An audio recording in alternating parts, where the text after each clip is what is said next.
Okay, in the final unit, we're going to learn about the things that go on in the wider world that affect businesses. That's why we call it influences. What happens in the wider world that influence how businesses run?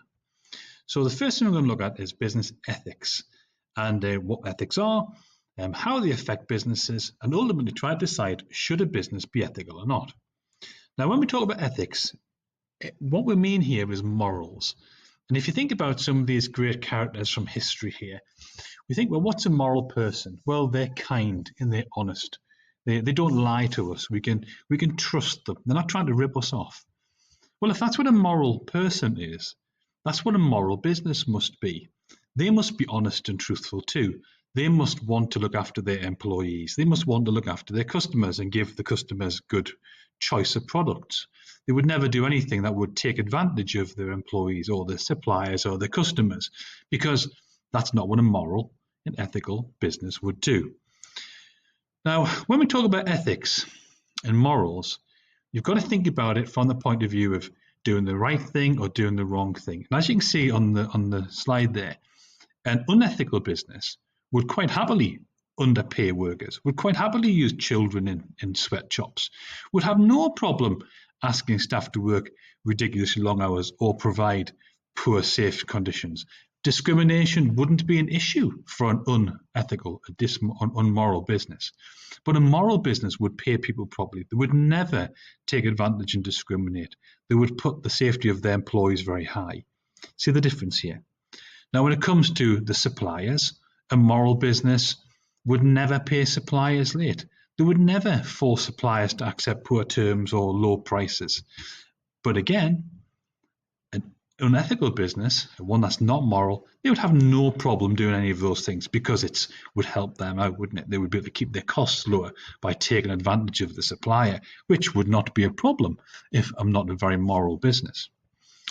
From the point of view of a customer, again, if I'm unethical, I'd quite happily lie to you in my advertising. I'd deceive you. I'd try to trick you into buying my things. Maybe I would sell you substandard products. Maybe I would quite happily phone you at home trying to sell you the latest, product that I'm offering in the business.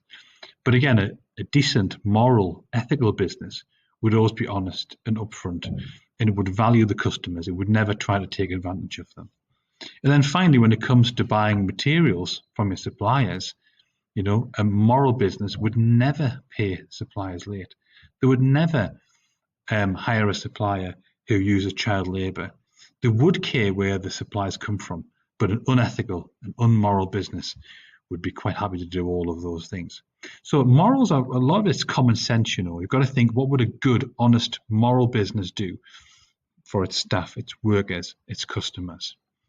Now, when you think about it from the point of view of marketing, because the syllabus picks this up, remember, marketing is about attracting customers by getting a good product at a fair price, persuading people through promotion that it's something they want, and getting the product in the right place for them.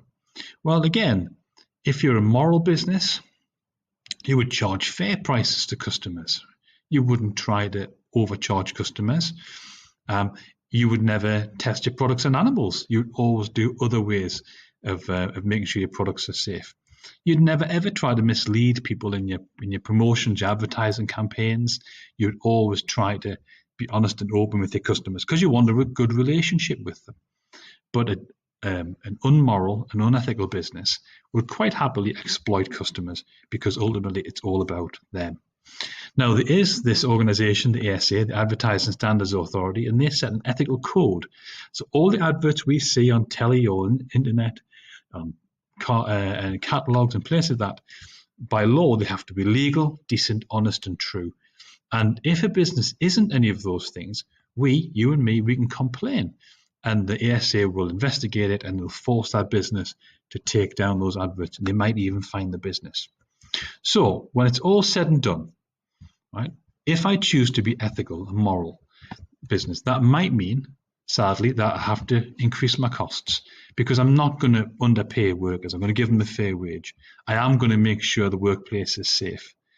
I might lose out on some sales because I won't be taking advantage of customers, this is something that I'm just going to have to accept because I won't do those things if I'm trying to be decent. Thankfully, though, the benefits of being ethical are a lot greater. I'll have a great reputation. I'll stand out from the competitors. Suppliers will want to do business with me. Employees will be appreciative and they'll be motivated because I'll be looking after them. Customers will come back again, again, again. So being ethical should lead to more profits. Remember, though, if I do choose to be an unethical business, I will get a bad reputation. Employees won't want to work for me. Customers will not want to buy from me. They'll quickly move away when they realize I'm trying to take advantage of them. So what does a smart business do? It realizes that you can be more successful by being ethical. Well done, everyone.